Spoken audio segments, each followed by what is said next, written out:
Kapra press club electronic media నూతన committee ఏర్పాటు చేశారు. జర్నలిస్టుల సంక్షేమానికి కృషి చేస్తానని నూతన అధ్యక్షుడు ప్రభాకర్ రెడ్డి కుషాయిగూడ నుంచి చెప్పడం అయితే జరిగింది.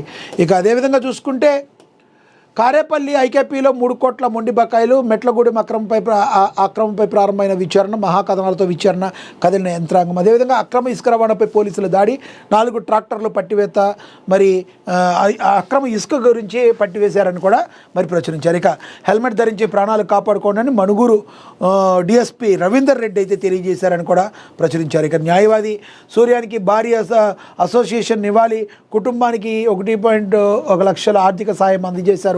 భద్రాద్రి కొత్తగూడెం జిల్లాలో మరి ఇది జరిగింది. ఇదైతే సంతాప సభ అయితే జరిగింది. ఇక అక్రమ అటవీ అధికారుల భరతం పడతామని, ఇసుక ర్యాంపుల కోసం దొంగ పత్రాలు సృష్టి, ఆదివాసీ సంఘాలతో ఎఫ్డీఓ కార్యాలయాలు ముట్టడిస్తామని కాంగ్రెస్ నాయకులు గురజాల గోపి చెప్పారని కూడా ప్రచురించారు. ఇక హలీం గుమగుములు, రంజాన్ వేళ బావర్చీలకు ఫుల్ డిమాండ్, లక్షల్లో ప్యాకేజీలు. మరి రంజాన్ మాసం వచ్చిందంటే చాలు హలీంకి మంచి గిరాకీ ఉంటుంది. అందులో హైదరాబాద్లో ఇంకెంత బాగా ఉంటుందో మనందరికీ కూడా తెలుసు. ఇక కానీ హలీం తినే వాళ్ళందరికీ కూడా మరి ఒకటైతే మనమైతే చెప్పాలి, 1కి 4 సార్లు ఆలోచించి ఎక్కడైతే బాగా చేస్తారు అని మీకు తెలుసో 4-5 సార్లు వాకప్ చేసుకుని మంచి దగ్గర మాత్రమే, శుచి శుభ్రం ఉన్న దగ్గర మాత్రమే, నమ్మకం కలిగిన హోటల్స్లో మాత్రమే, మరి నమ్మకం కలిగిన దగ్గర మాత్రమే ఈ హలీం సెంటర్లు మీరు తినాలి. ఎక్కడ పడితే అక్కడ హలీం అని ఎక్కడ బ్యానర్ కనబడితే అక్కడికి వెళ్ళి మీరు హలీం తిన్నారా, గోవిందా గోవిందా, అక్కడ అందులో ఏం కలుపుతున్నారు ఏంటో కూడా మీకు మరి ఆలోచించుకుని చేసుకోవాలి. కాబట్టి ఎక్కడైతే ప్రభుత్వం వాళ్ళకి పర్మిషన్ ఇచ్చిందో, ఫుడ్ సేఫ్టీ అధికారులు తనిఖీలు చేస్తారని భయం ఉండి వాళ్ళకి సంబంధించిన ఇచ్చిన ఏదైతే ఫుడ్ సేఫ్టీ అధికారులు ఇచ్చిన ఏదైతే పర్మిషన్ ఉంటుందో వాళ్ళ దగ్గర మాత్రం మీరు తినండి. కానీ హలీం ఎక్కడ పడితే అక్కడ తింటే మాత్రం మీ ఇష్టం, మీ బాడీ, మీ ఆరోగ్యం మీ ఇష్టం. ఇది మాత్రం తస్మాత్ జాగ్రత్త. ప్రతి కుటుంబానికి సంక్షేమ ఫలాలు అందాలి. పేద ఇంటి ఆడబిడ్డలకు ప్రభుత్వ భరోసా అభినందనీయం. ఆపదలో ఉన్నవారికి అండగా సీఎం రిలీఫ్ ఫండ్. అభివృద్ధి ప్రజా సంక్షేమం కోసం నిరంతరం కృషి చేస్తున్న కార్పొరేషన్ ఫలితం అభివృద్ధిపై ఇచ్చిన తీర్పుకు నిదర్శనం. కొత్తగూడెం శాసనసభ్యులు కోనంనేని సాంబశివరావు చెప్పారు. 1.98 కోట్ల విలువైన సంక్షేమ చెక్కులు అందించారు ఎమ్మెల్యే అని కూడా ప్రచురించారు. ఇక అదేవిధంగా గుడిసెలు వేసుకున్న పేదలకు ఇళ్ల పట్టాలు ఇవ్వాలని సిపిఐ అయితే చెప్తుంది. అలాగే శంషాబాద్లో అంతర్జాతీయ విమానాశ్రయం అత్యంత వేగంగా ఆర్థిక శక్తిగా ఎదిగిందని కూడా ప్రచురించారు. ఇక అదేవిధంగా చూసుకుంటే తెలుగుదేశం పార్టీ బలోపేతానికి కృషి చేయాలి. హుజూర్నగర్ నియోజకవర్గ స్థాయి సమావేశంలో మాట్లాడిన నాయకులు. ఇదే ఇందాక మనం మాట్లాడుకున్నాం. హుజూర్నగర్లో కావచ్చు, తెలంగాణలో కావచ్చు, మీ తెలుగుదేశం పార్టీ ఎక్కడైనా కూడా పోటీ చేయడానికి సిద్ధంగా ఉన్నప్పుడు మంత్రి సుభాష్ గారు మీరు ఏ రకంగా బీఆర్ఎస్ పార్టీ ఏపీలో రాకూడదు, తరిమి కొడతామని ఎట్ట మాట్లాడతారు? మీ మంత్రి గారిని కొంచెం నోరు అదుపులో పెట్టుకోమని ముఖ్యమంత్రి చంద్రబాబు నాయుడు గారు చెప్పాలి. లేకపోతే తెలంగాణలో మీ టీడీపీ చాలా లాస్ పోయే అవకాశం ఉంది. చినికి గాలివాన మారకముందే మాట్లాడేటప్పుడు బీఆర్ఎస్ పార్టీ ఏ తప్పులు చేసిందో విమర్శించండి. తెలంగాణలో డెవలప్ చేయలేని మీరు ఏపీ వచ్చి ఏం చేస్తారని అడగండి. అంతేగాని బీఆర్ఎస్ పార్టీ మరి ఇక్కడికి వస్తే తరిమి కొడతాం అనే మాటని మీరు మాట్లాడతాన్ని ఏ రకంగా సుభాష్ గారు అంటారో మరి ఆలోచించుకోవాలి. ఏ పార్టీ ఎక్కడైనా పోటీ చేసే హక్కు ఉంటుంది.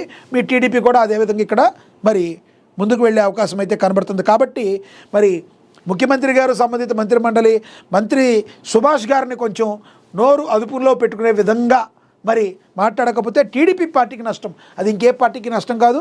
ఒక వెల్ విషర్గా నేనైతే చెప్తున్న పరిస్థితి. కాబట్టి అదేవిధంగా వార్డును సర్వాంగ సుందరంగా తీర్చిదిద్దుతాం 3వ వార్డు కౌన్సిలర్ సులవ నాగలక్ష్మి చంద్రశేఖర్ తెలిపారని కూడా ప్రచురించారు.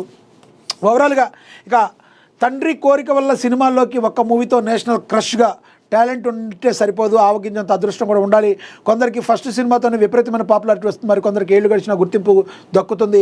హీరోయిన్ తృప్తి దిమ్రి 2వ కోవకు చెందుతుంది. నేడు ఈ బ్యూటీ బర్త్డే, ఈ సందర్భంగా ఆమె గురించి ఆసక్తికర విషయాలు తెలుసుకోవచ్చని తృప్తి దిమ్రి గురించి మరి చెప్పడం జరిగింది. ఇక ఓటీటీకి అవార్డు విన్నింగ్ సినిమా స్ట్రీమింగ్ ఎప్పుడంటే హాలీవుడ్ నటుడు లియోనార్డో డికాప్రియో ప్రధాన పాత్రలో వచ్చిన political thriller one battle of the another. ఈ చిత్రం తాజాగా బాఫ్టా అవార్డులో సత్తా చాటింది. ఏకంగా 6 విభాగాల్లో అవార్డులను కొల్లగొట్టిందని కూడా ప్రచురించారు.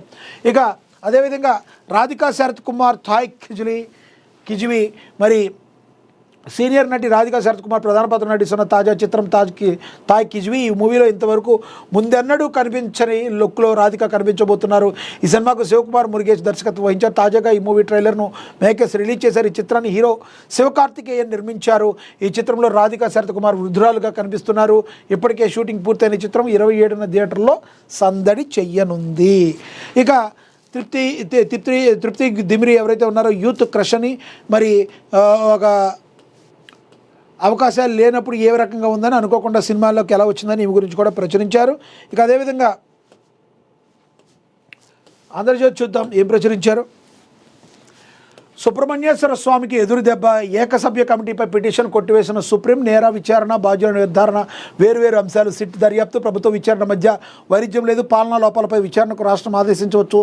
సిట్ ఏకసభ్య కమిటీ 2 విచారణ జరపవచ్చు. పిటిషనర్ లేవనెత్తిన అభ్యంతరాలకు ఆధారం లేదు. కమిటీపై స్టే ఇచ్చేందుకు సిజేఐ బెంచి నిరాకరించింది.